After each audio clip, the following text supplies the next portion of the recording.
Hello everyone, welcome to जनित IAS. Last class में हमने प्राक्कलन समिति और उससे पहले लोक लेखा समिति के बारे में डिटेल में चर्चा किया था। सारी चीज़ें आपके साथ में लगभग उसकी डिस्कस कर दी गई थी। आज की क्लास में हम लोग इसी से रिलेटेड लोक लेखा समिति और प्राक्कलन समिति यानी कि पब्लिक अकाउंट कमेटी और एस्टीमेट कमेटी, जो कि संसद की वित्तीय अस्थायी समिति है और एक महत्वपूर्ण रोल प्ले करती है संसद के फाइनेंशियल जितने भी काम हैं उनको कंप्लीट करने में। तो आज ये देखना है कि इससे रिलेटेड किस तरीके के क्वेश्चंस एग्जाम में पूछे गए हैं और उसका दायरा क्या है। आइए देखते हैं। अब आप भी ये जानने का प्रयास करिए क्वेश्चंस के आंसर को और चेक करिए कि जितना नॉलेज आपने गेन किया वो क्वेश्चंस में कहाँ तक इम्प्लीमेंट हो पा रहा है। ठीक, तो क्वेश्चंस एक एक करके आपके सामने आ रहे हैं। जैसे फर्स्ट क्वेश्चन है, लोक लेखा समिति में कुल सदस्य कितने होते हैं। कुल सदस्यों की संख्या की बात की जा रही है और ये लोक लेखा समिति है यानी पब्लिक अकाउंट कमेटी। तो इसमें जो टोटल सदस्य होते हैं वो 22 और इनका जो डिवीजन है 15 + 7। 15 जो है वो लोकसभा से और राज्यसभा से कितने हैं 7। तो इस तरीके से इसका आंसर क्या हो जाएगा 22। Total member of public account committee के अंदर जो टोटल मेंबर है लोकसभा से वो 15 है और 7 मेंबर्स है राज्यसभा से। टोटल संख्या 22 होती है। नेक्स्ट क्वेश्चन देखिए, यहाँ पे बात हो रही है प्राक्कलन समिति की कि प्राक्कलन समिति में सदस्य किससे होते हैं। यानी कि जो एस्टीमेट कमेटी है ये केवल लोकसभा, केवल राज्यसभा, दोनों सदनों से या राष्ट्रपति द्वारा नामांकित। आपको आंसर मिल गया होगा। ठीक, इसका आंसर क्या होगा, जो एस्टीमेट कमेटी है इसमें सिर्फ और सिर्फ लोकसभा से होते हैं। कितने मेंबर होते हैं 30। बड़ी समिति है ये, अस्थाई समितियों में एक बड़ी समिति है जिसमें 30 मेंबर्स होते हैं और सारे के सारे जो है वो लोकसभा से होते हैं। क्लियर। नेक्स्ट क्वेश्चन है, लोक लेखा समिति प्रमुख रूप से क्या जांचती है। लोक लेखा समिति का मुख्य काम क्या है, तो सरकारी बजट अनुमानों पर, वास्तविक सरकारी खर्चों पर और उसके साथ साथ संसद के नियमों पर या संविधान संशोधन पर। ठीक, यहाँ बात क्या हो रही है पब्लिक अकाउंट कमेटी की, पीएसी की। तो ये क्या करती है मुख्य रूप से, ये क्या जांचती है, सरकारी बजट अनुमान। ये काम किसका है, एस्टीमेट कमेटी का। तो ये तो आंसर नहीं होगा। वास्तविक सरकारी खर्चों को, जो खर्च हो चुका है उसका रियल में जांच करने का काम पब्लिक अकाउंट कमेटी का होता है। संसद के नियमों पर इसका कोई मतलब नहीं है। संविधान संशोधन, इसका भी इससे कोई मतलब नहीं है। आपका आंसर क्या होगा, वास्तविक सरकारी खर्च को जांचने का काम किसका है, पब्लिक अकाउंट कमेटी का। ठीक, नेक्स्ट क्वेश्चन है, प्राक्कलन समिति का मुख्य उद्देश्य क्या है। जो एस्टीमेट कमेटी है ये क्या करती है, इसका मुख्य उद्देश्य सरकारी खर्च का ऑडिट करना या बजट अनुमानों की समीक्षा, कानूनों का विश्लेषण या न्यायपालिका की समीक्षा। तो बिल्कुल नहीं, न्यायपालिका की समीक्षा करना, कानूनों का विश्लेषण ये भी इससे रिलेटेड नहीं है। सरकारी खर्च का जो ऑडिट करना है वो पब्लिक अकाउंट कमेटी करती है, यानी बजट अनुमानों की समीक्षा करने का काम है एस्टीमेट कमेटी का, प्राक्कलन समिति का। नेक्स्ट क्वेश्चन है, लोक लेखा समिति के अध्यक्ष को चुना जाता है। जो पब्लिक अकाउंट कमेटी का अध्यक्ष होता है राष्ट्रपति के द्वारा, प्रधानमंत्री के द्वारा, लोकसभा अध्यक्ष के द्वारा या कैग के द्वारा। ठीक, तो ये आंसर क्या होगा, लोकसभा अध्यक्ष के द्वारा चुना जाता है जो इस समिति का अध्यक्ष होता है पब्लिक अकाउंट कमेटी का। और जनरली ये कहाँ से होता है, ये विपक्ष से होता है। विपक्ष का व्यक्ति ही पब्लिक अकाउंट कमेटी का अध्यक्ष बनता है। जबकि एस्टीमेट कमेटी के अंदर जिसमें 30 मेंबर्स होते हैं, इसका जो अध्यक्ष होता है वो जनरली सत्ता पक्ष का होता है।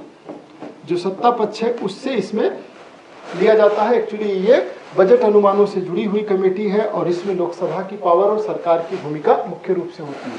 प्राक्कलन समिति का कार्यकाल होता है, तो दोनों समितियों का, प्राक्कलन समिति और एस्टीमेट और दूसरी पब्लिक अकाउंट कमेटी, दोनों का 1 वर्ष का होता है। 1 वर्ष के बाद ये पुनर्गठित की जाती है, फिर से इनका गठन होता है। ठीक, निम्नलिखित में से कौन सी बात लोक लेखा समिति के बारे में सही नहीं है। पब्लिक अकाउंट कमेटी के बारे में बात हो रही है, कैग की रिपोर्ट की समीक्षा करती है, तो बिल्कुल सही है। कैग के रिपोर्ट की समीक्षा करने का काम किसका है, पब्लिक अकाउंट कमेटी का। एस्टीमेट कमेटी का काम कैग से जुड़ा हुआ नहीं है। वास्तविक खर्च जांचती है, बिल्कुल ठीक है। बजट अनुमानों की प्रारंभिक समीक्षा करती है, ये एस्टीमेट कमेटी करती है। सरकार से स्पष्टीकरण मांगती है, बिल्कुल मांग सकती है, ये भी सही है। तो आंसर क्या हो जाएगा? सी। ये गलत है, आपसे पूछा गया है क्या सही नहीं है, इसका आंसर होगा 7 का सी। 8वां नंबर क्वेश्चन देखिए, एस्टीमेट कमेटी के सदस्यों की संख्या कितनी होती है? ये लिम्स में सिविल सर्विसेज के पूछा जा चुका है। आंसर होगा 30 टोटल। सबसे बड़ी समिति है ये, इसमें 30 मेंबर होते हैं, सारे के सारे लोकसभा से होते हैं। जो इसका अध्यक्ष होता है वो कहां से होता है? सत्ता पक्ष से। काम क्या है इसका? बजट अनुमानों की समीक्षा करना। लोक लेखा समिति की स्थापना कब हुई थी? तो इसकी स्थापना की गई थी 1921 में। किस अधिनियम के तहत? तो गवर्नमेंट ऑफ इंडिया एक्ट 1999 के तहत इसकी स्थापना 1921 में की गई थी और तब से ये लगातार सतत रूप से चल रही है। स्वतंत्र भारत में भी ये लोक लेखा समिति बनी हुई है। नेक्स्ट है, निम्न में से कौन सा कार्य प्राक्कलन समिति का नहीं है? ठीक है, क्वेश्चंस को पढ़ते समय ये चीजें आपसे क्या मांगी गई है उस पर जरूर फोकस करना है। मेन काम हमारा, जब हम एग्जामिनेशन हॉल में होंगे तो हमें क्वेश्चंस के साथ ही इंटरेक्ट करना है और वो हमें हमारी प्रैक्टिस में आना चाहिए। आगे आपको हम क्वेश्चंस को अटेम्प्ट करने का तरीका भी बताएंगे कि किस तरीके से क्वेश्चन को अटेम्प्ट करना है, एलिमिनेशन मेथड, उसके अलावा और भी कई मेथड्स हैं जिनसे आप अपने आंसर तक इजीली पहुंच भी सकते हैं, कम नॉलेज के होते हुए भी। जैसे यहाँ पे अर्थव्यवस्था क्वेश्चन आपको आ जाइए, इसमें देखिए प्राक्कलन समिति का काम नहीं है अर्थव्यवस्था संबंधी सुझाव देना, वास्तविक खर्च का ऑडिट करना, एस्टीमेट कमेटी की बात हो रही है, और मंत्रालयों का मूल्यांकन, संशोधनात्मक सिफारिशें देना। तो देखिए जो वास्तविक खर्च का ऑडिट है ये कौन करता है? Public account committee. तो ये तो गलत हो गया, यानी कि यही सही नहीं है। बाकी अर्थव्यवस्था को सुझाव देना, मंत्रालय का मूल्यांकन, संशोधन की सिफारिश, तो आंसर आपका होगा बी। लोक लेखा समिति की रिपोर्ट किसे सौंपी जाती है? जो लोक लेखा समिति है वो अपनी रिपोर्ट राज्यसभा को देता है, लोकसभा को देता है, राष्ट्रपति को देता है या फिर कैग को दिया जाता है। लोक लेखा समिति जो है, पब्लिक अकाउंट कमेटी, ये अपनी रिपोर्ट लोकसभा में लोकसभा अध्यक्ष को देता है और फिर लोकसभा अध्यक्ष जो है उसको सदन में, और विशेष रूप से ये किसको दी जाती है? तो वित्त मंत्री को दी जाती है, फाइनेंस मिनिस्टर को दी जाती है और फिर वो उसे सदन में रखवाते हैं। नेक्स्ट है, प्राक्कलन समिति के सदस्य कैसे चुने जाते हैं? प्राक्कलन समिति के सदस्य राष्ट्रपति के द्वारा, प्रधानमंत्री के द्वारा, लोकसभा द्वारा आनुपातिक प्रतिनिधित्व प्रणाली से या फिर कैग के द्वारा। तो प्राक्कलन समिति के जो सदस्य हैं वो लोकसभा के द्वारा प्रोपोर्शनल रिप्रेजेंटेशन के द्वारा, जो एसटीवी सिस्टम है, सिंगल ट्रांसफरेबल वोट सिस्टम, उसके द्वारा चुने जाते हैं। क्लियर? तो ये है आपका 12th नंबर क्वेश्चन। नेक्स्ट देखिएगा, निम्नलिखित में से कौन सा पद लोक लेखा समिति का सदस्य नहीं हो सकता है? कौन नहीं हो सकता? लोकसभा सदस्य, ये तो होगा ही। कैबिनेट मंत्री नहीं हो सकता, राज्यसभा सांसद हो सकता है, विपक्षी सदस्य हो सकता है। आंसर क्या हो जाएगा? कैबिनेट मंत्री जो है वो लोक लेखा समिति का सदस्य नहीं हो सकता। कोई भी मंत्री ना लोक लेखा मतलब पब्लिक या प्राक्कलन समिति या लोक लेखा समिति, दोनों में मंत्री सदस्य नहीं हो सकते। प्राक्कलन समिति का मुख्य काम क्या है? सरकारी विभागों के कार्यों को ऑडिट करना, बजट वितरण की समीक्षा, आर्थिक नीतियों का निर्माण, लोकहित याचिकाओं की सुनवाई। आपसे पूछा गया है प्राक्कलन समिति का मुख्य काम है सरकारी विभागों के कार्यों का ऑडिट करना, तो बजट वितरण की समीक्षा करना। जो बजट वितरण है उसी की समीक्षा करना कि किसको कितना पैसा दिया जाए और किस काम के लिए कितना अलॉट किया जाए, उसी पे काम करता है एस्टीमेट कमेटी। नेक्स्ट है, लोक लेखा समिति द्वारा जांचे जाने वाले दस्तावेज कौन तैयार करता है? जो लोक लेखा समिति के द्वारा जांच किया जाता है वो दस्तावेज तैयार करने का काम कैग का है, राष्ट्रपति का, वित्त मंत्री का या लोकसभा अध्यक्ष का? तो कैग की जो रिपोर्ट होती है उसी की जांच करती है पब्लिक अकाउंट कमेटी।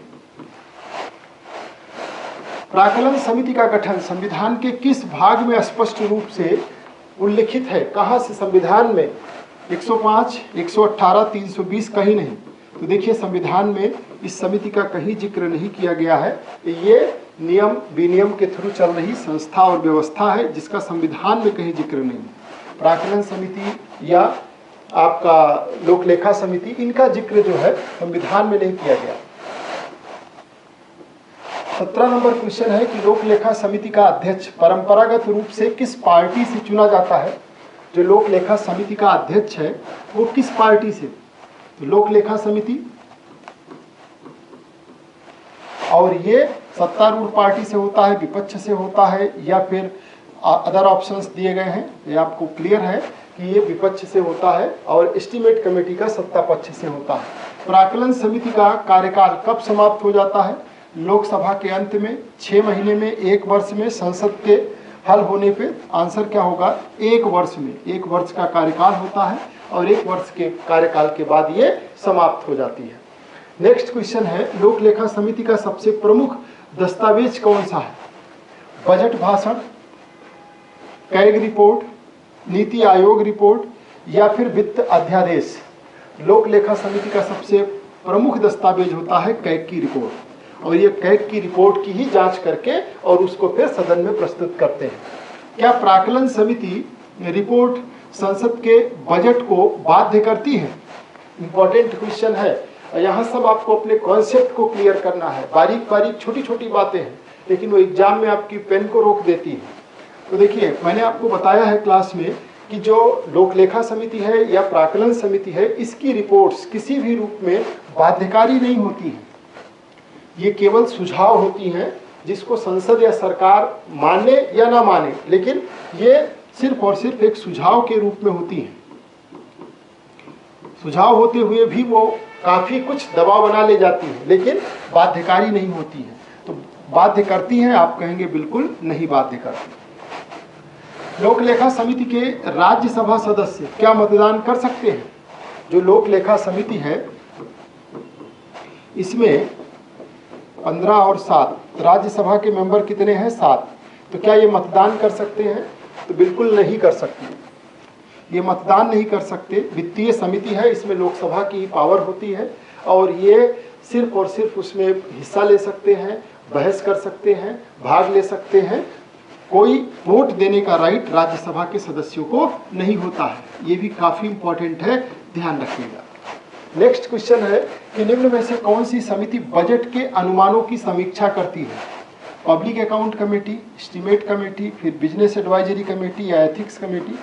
आपके सामने है बजट अनुमान की चर्चा एस्टीमेट कमेटी करती है। ठीक, ये सब क्वेश्चंस कहीं ना कहीं किसी न किसी एग्जाम में, चाहे यूपी पीसीएस के या फिर अदर स्टेट पीसीएस में या सिविल सर्विसेज के क्वेश्चनों में कॉन्सेप्ट के रूप में पूछे गए हैं। लोक लेखा समिति का प्रधान लक्ष्य है, जो पब्लिक अकाउंट कमेटी है उसका प्रधान लक्ष्य संसदीय नियम बनाना, वित्तीय अनुशासन सुनिश्चित करना, आर्थिक नीति बनाना, संविधान की समीक्षा करना। देखिए, न तो संविधान की समीक्षा है, न संसदीय नियम बनाना है, आर्थिक नीति बनाना भी उसका काम नहीं है। वो वित्तीय अनुशासन, फाइनेंशियल डिसिप्लिन जो है वो सुनिश्चित करने का काम करती है लोक लेखा समिति। प्राक्कलन समिति के कार्यों में से एक नहीं है खर्च में बचत का सुझाव, नीति सुधार सलाह, मंत्रालय की क्षमता जांच, आपराधिक कार्यवाही। तो देखिए, खर्च में बचत का सुझाव देने का काम एस्टीमेट कमेटी का है, बिल्कुल। उसके अलावा नीति सुधार में क्या क्या सुझाव दिए जा सकते हैं, कैसे प्रभावी बनाया जा सकता है, इसकी भी हमने चर्चा किया था। मंत्रालय की क्षमता की जांच करना कि क्या उसको इतना पैसा दिया जाए ना दिया जाए, उस हिसाब से उस पर एनालिसिस करना। लेकिन आपराधिक कार्यवाही ऐसा कुछ भी नहीं। आपका आंसर क्या हो जाएगा? डी। नेक्स्ट है, लोक लेखा समिति की रिपोर्ट किस मंत्री को प्रस्तुत की जाती है? जो पब्लिक अकाउंट कमेटी है, अभी मैंने आपको बताया कि जो पब्लिक अकाउंट कमेटी है इसकी रिपोर्ट फाइनेंस मिनिस्टर को दी जाती है और फिर वो रिपोर्ट को सदन में प्रस्तुत कराते हैं। आंसर फाइनेंस मिनिस्टर होगा। प्राक्कलन समिति किस विषय पर खास ध्यान देती है? एस्टीमेट कमेटी जो है वो किस पर खास रूप से? न्यायपालिका की सिफारिश, सरकारी योजनाओं के अनुमान, या सामरिक नीति, लोकहित याचिकाएं। ये सारे नहीं होंगे। सरकार की जो योजनाएं हैं, यानी कि बजट संबंधी जो भी योजनाएं लेकर के आई गई, उनका अनुमान लगाना, उनके लिए कितना फंड होना चाहिए, कितना खर्च होना चाहिए, उस पर ये एनालिसिस करती है। आंसर बी होगा। नेक्स्ट है, लोक लेखा समिति का गठन संविधान द्वारा किया गया है। तो बिल्कुल भी नहीं किया गया है, संविधान के द्वारा नहीं किया गया है, ये नियम विनियम बना करके सेट किया गया है इसके लिए। संविधान में इसका कहीं कोई प्रावधान नहीं है। किस समिति का विस्तृत आकार सबसे बड़ा होता है? और यहाँ पर आपके सामने 4 कमेटियाँ दी गई हैं, जिसमें सबसे बड़ा आकार किसका है? एस्टीमेट कमेटी का, यानी इसमें जो मेंबर्स हैं वो टोटल कितने हैं? 30। अभी आपने पीएसी पढ़ लिया है, इसमें 22 हैं, ठीक है। अभी इन दोनों के बारे में आगे हम चर्चा करेंगे और क्या कितने कैसे मेंबर्स हैं, क्या है, डिटेल में अभी देखा जाएगा। नेक्स्ट क्वेश्चन है, लोक लेखा समिति रिपोर्ट प्रस्तुत करने के बाद मुख्यमंत्री को जानकारी देती है। देखिए इस तरीके का सवाल भी आपसे रखा गया, सामने क्वेश्चन आया है, तो यहाँ मुख्यमंत्री का कहीं कोई रोल ही नहीं है, कोई मतलब ही नहीं है, कंफ्यूज नहीं होना है। राज्य के अंदर भी लोक लेखा समिति होती है, लेकिन लोक लेखा समिति रिपोर्ट प्रस्तुत करने के बाद मुख्यमंत्री को जानकारी देती है, तो ये केंद्र में तो कोई मतलब ही नहीं है। और राज्य के अंदर जब भी प्रस्तुत करेगा तो किसको देगा? मतलब केंद्र के अंदर तो ये फाइनेंस मिनिस्टर को देगा। फाइनेंस मिनिस्टर जो है वो सदन के सामने प्रस्तुत करेंगे। अंततः लोक लेखा समिति और प्राक्कलन समिति की रिपोर्ट संसद में पढ़ करके प्रदान करती है क्या? बॉन्ड, सुझाव, संविधान संशोधन या कानून। तो क्या प्रदान करती है? ये एक सुझाव के लिए बनाई जाती है और ये सुझाव प्रदान करती है। देखिए प्राक्कलन समिति और लोक लेखा समिति से रिलेटेड जो बारीक कॉन्सेप्ट्स थे, जो आपको जनरली किताबों में नहीं मिलेंगे या आपके कॉन्सेप्ट को क्लियर करने के लिए बहुत ज़रूरी थे, उन सब को इन 30 क्वेश्चंस के अंदर पिरो के आपके साथ डिस्कस कर दिया गया है। आप पीछे की दोनों क्लास जिसमें हमने लोक लेखा समिति और प्राक्कलन समिति के बारे में पढ़ाया है, उससे जोड़ करके इस क्लास को देख लीजिए। फिर उसके बाद इसमें 15-20 पॉइंट्स अपनी तरफ से लिख करके इस चैप्टर को आप क्लोज कर सकते हैं। इस पर फिर आपको आगे आंसर राइटिंग के लिए कैसे मेंस के क्वेश्चंस होंगे और उस पर क्या आंसर राइटिंग और किस रूप में करनी है वो मैं चर्चा करूंगा। बाकी इतने से आपका कॉन्सेप्ट काफ़ी डीपली क्लियर हो गया होगा, ऐसा मैं उम्मीद करता हूँ।